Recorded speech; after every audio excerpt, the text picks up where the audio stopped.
Magandang araw sa inyo mga viewers. Ito ang episode 1 ng aking videos. Naway magustuhan nyo ang nilalaman ng video na ito. Ang video na ito ay tungkol sa kung paano lalapit sa iyo ang trabaho at hindi mo na kailangan habulin pa ito. Naway tapusin nyong panoorin ang video na ito mula umpisa hanggang sa matapos.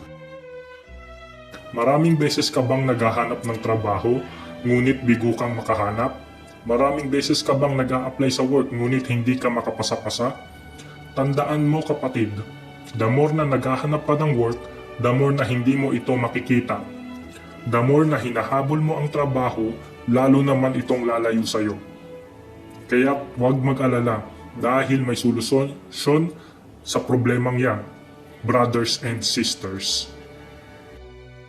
Pero bago natin simulan na sagutin ang problemang yan, I encourage you to like and follow my FB page, Bandage Free Life, para sa mas marami pang susunod na videos na merong benefits or wisdom na makukuha na magagamit natin sa pang-araw-araw na buhay. Pindutin nyo yung link ng page sa post section ng post na ito. I-share na rin itong video na ito upang matuto rin ang iba pa nating mga kapatid. Back to topic. Paano ang gagawin mo para magkatrabaho? So ito ang steps. 1. Mag-aral ka ng one specific lucrative skill. Hindi lang basta aralin, kundi dapat masterin mo iyon. Maging master ka sa isang skill. Paano maging master sa isang skill? Maging immerse ka sa skill na inaaral mo. Yung tipong parte na ng buong buhay mo. Yung bang hindi ka mabubuhay pag wala ito. So, pag gayon ang ginawa mo, yung skill na gusto mong taglayin ay talagang tataglayin mo. Mamamaster mo pa ito ng husto. So, ano ba ang tinutukoy kong one specific lucrative skill? Ibig sabihin ay ibuhos mo ang panahon mo sa isang skill lang. Yung skill na lucrative. So, yung salitang lucrative, meaning malaki ang kita o malakas kumita. Kadalasan, ito yung skill or service na in demand. Ibig sabihin, maraming may kailangan ng skill or service mo.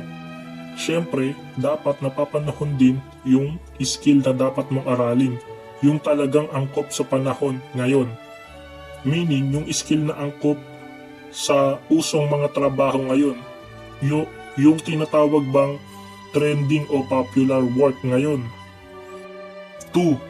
Gamitin mo ang mastered skill mo upang magbigay ng libreng serbisyo para sa ikabubuti ng community mo sa pamamagitan ng community service o volunteering organizations.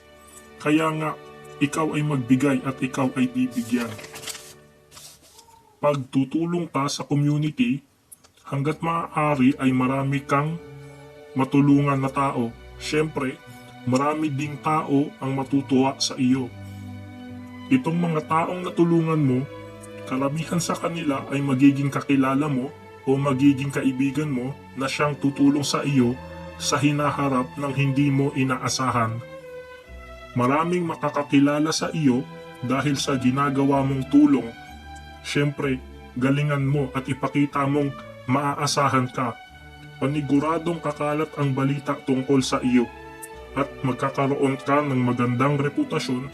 Pag nagkagayon, yung mga taong nakapansin sa iyo ang magkakandarapang hahabol sa iyo upang i-offer sa iyo ang work at iba pang opportunities na hindi mo inaasahan. Sa madaling sabi, ang trabaho na mismo ang lalapit sa iyo. Kung may napulot kayong aral, please share, like, and follow ang page na ito, pati na rin ang video na ito. Hanggang sa muli. See you.